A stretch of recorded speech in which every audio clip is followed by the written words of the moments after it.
Aloha! Today we have Tony Bonnici, AMT expert and founder of Whole Body Way and Go Tai-Do Judo.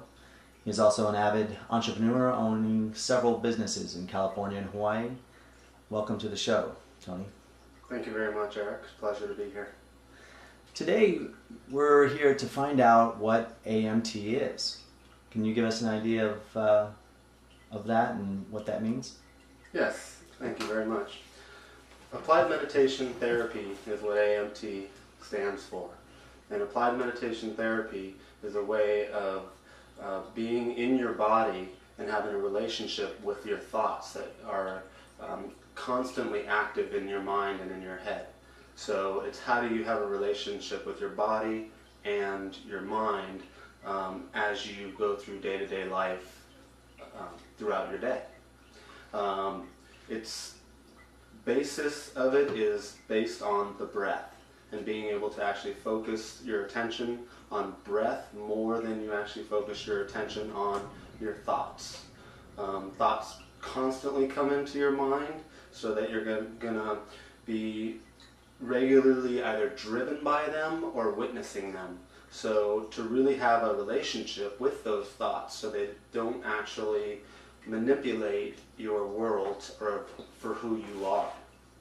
Now most people, when they start training or they do actually go through the process of applied meditation therapy, they are driven primarily by their mind and they don't really have that relationship with their body yet. And so by becoming aware of their breath and that their mind is not just the only thing that's running them, then it will make for a much more harmonistic relationship in your life. So, are you saying that I'm not doing the thinking, or I am not the thinking? What is? Yes, very, very good question. So, the question is, who is thinking? In a sense, and it's not. You are not thinking of your own thoughts. Your thoughts just come up constantly and they don't stop. You can't just wash your thoughts away. It's how you actually witness your thoughts and have a relationship with your thoughts. So you're not the one that actually thinks of the thoughts. They are actually just an automated response of the brain to bring up stimulated thought patterns. You know. So where do the thought patterns come from then?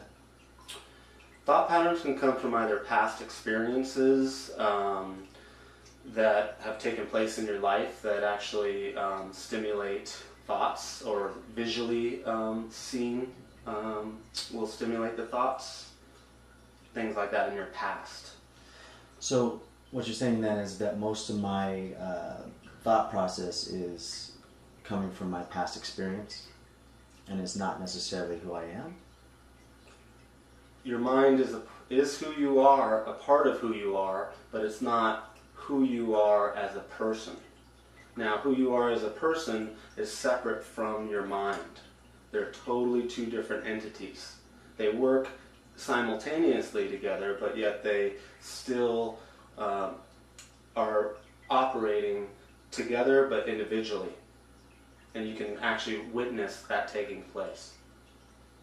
So it's separating myself from my thoughts but not getting rid of them. Yes, that's a very good way to describe that. You're not just washing them away. You're not trying to clear your mind. You're not trying to not think. It's not about that part of it, because people think that they can wash away their thoughts, but you cannot wash away your thoughts. They're constantly operating in your mind. It's constantly playing as you go throughout your day, and even in your sleep, as you know of a dream. Dreams are your mind coming up with situations or experiences in your sleep. So when people talk about meditation and they talk about not thinking, then what does that mean? Can you really get the mind to stop thinking, or you're saying you're separating yourself from it and allowing yourself to witness it? So the part about that you're Can you ask that question one more time, please? So,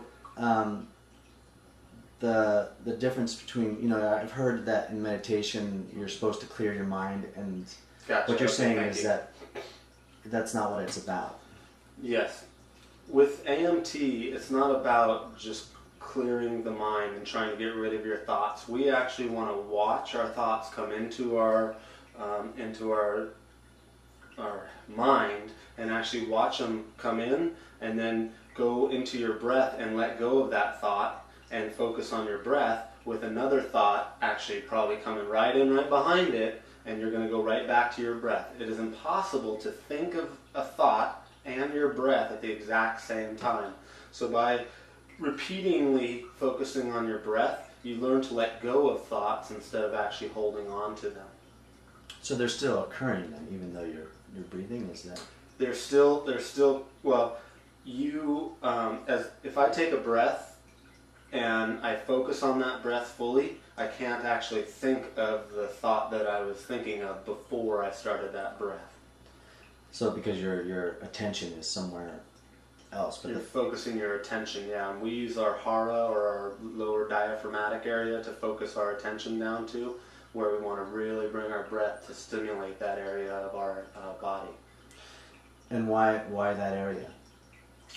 The tendon, or the hara, or the area right 3 inches below the navel, is a center point for your body, and that's like a key generating energy point in people's bodies. So by stimulating that down there, it actually stimulates energy in your body.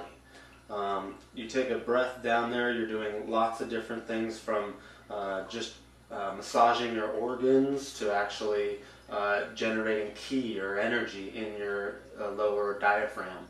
While you're doing that, your attention isn't focused on the thoughts that are going into your head regularly. So, I'd probably say your thoughts are still running, but you're not paying attention to them, so you're going to your breath. And then when you come back out of your breath, and if for a second your brain goes, hey, I'm here, and then you go into your thought, you're now caught up in your brain. And then you let go, thought drops, focus on your abdomen, and then it brings it right back to present, where I'm actually here with you, instead of thinking of, my kids, or the race car, or that sort of thing. An example, there's times when I have 2 kids, and when you play with your kids, your son, my son, would really like to play with cars, and so I would get on the floor, I'm playing cars with him, and boy, it's fun for maybe 30 to 40 seconds, because I got so much going on in my day. Okay, I work from home, but I'm trying to enjoy this time. Well, as soon as that 30 seconds goes by, my mind wants to go off somewhere else and have me doing, mowing the lawn, doing the dishes, doing other things. And right then, I take a breath, and I let go of those thoughts, and I become present back with my son to its fullest, and it brings it back to that spark of life of, I am here and now with my son, and that's what really matters. Just by that little instant, it broke my pattern of being away from my son and into my thoughts, and now I'm present, playing with him with his cars again, and I can actually focus more on my breath and be present with him as we're pushing cars around on the carpet for an hour. And it's one of the most joyous experiences you can ever do, to play with your child like that. But at the same time, the mind's going, what about this? What about this? You're pushing a car, and you're doing the same movement over and over. Is there joy in that? Yes.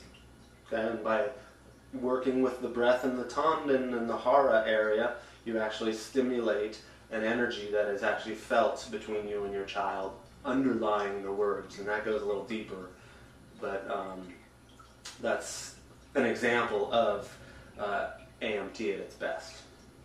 Just in your everyday life like that. Yeah, we like to state it as daily life practice. You practice this throughout your whole entire day. And we want to keep it as simple as possible, and so that anybody can do it.